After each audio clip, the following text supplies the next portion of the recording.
the song in these Appalachian hills sounds different to every musician.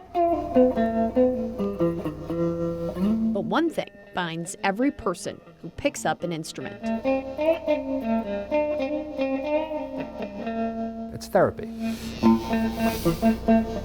There's only one thing that really makes me not have a lot of pain is when I play.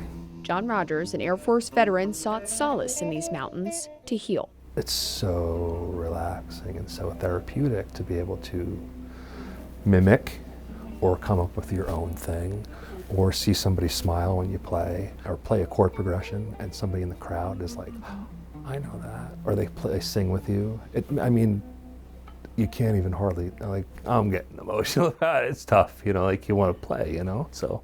But Rogers couldn't for months. Hurricane Helene sent a wall of water rushing toward his home. I went from our feet to our knees in about 90 seconds. Now, everything he loves in his Mouth of Wilson, Virginia home is covered in mud. This was where we practiced. Including more than $30,000 worth of music equipment and instruments. I have cried so many tears I can't cry anymore. Like, I just really can't cry anymore. Just like, you have so much to think about. Musician and podcaster Nicholas Williams watched hundreds of stories, just like John's, play out on social media. I started seeing sort of instruments just floating downriver, and it took several nights of not really sleeping very well and starting to think about an idea. That idea turned into this website, Restring Appalachia.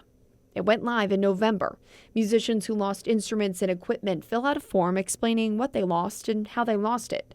Then Nicholas and his team try to find a match. We're trying to make the same match of quality or value of what they lost, sometimes the same make and model. And that's not always possible, especially with rare instruments or specific makes and models of, from the 1960s, 1970s, and really high dollar instruments are hard.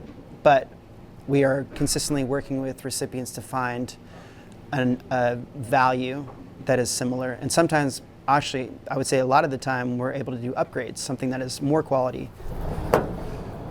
We have 350 people that have offered instruments. Some of those instrument offerings are like multiple. Somebody has 5 instruments they want to donate. The matches come from everywhere. Pretty much picked all this up today. An upright bass from the bass violin shop here in town. Including the Triad.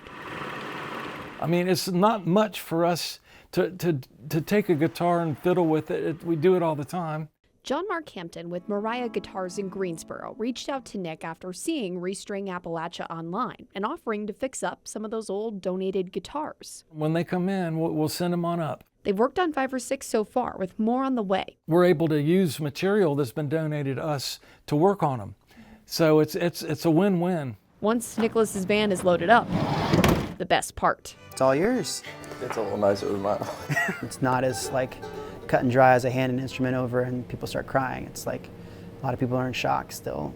Some people just froze. Some people were like, the last person actually that I delivered to, the first thing he said was, how long do I get to keep them for? You get to keep them. What? These are your instruments. It's like, well, you get to keep them. And he was the first person. He didn't cry, but he was so overjoyed. So far, they've given over 280 instruments to hundreds of musicians, just like John. All tears. Couldn't hardly get it out. He brought out all this stuff, and we just sat there and hugged each other. Restringing hope. It's hard to put into words, but it's really changed my life entirely. I mean, my whole outlook on humanity. To play a new song of recovery. How about, One thought can really change a lot of people's lives. Madison Forsey, Fox 8 News.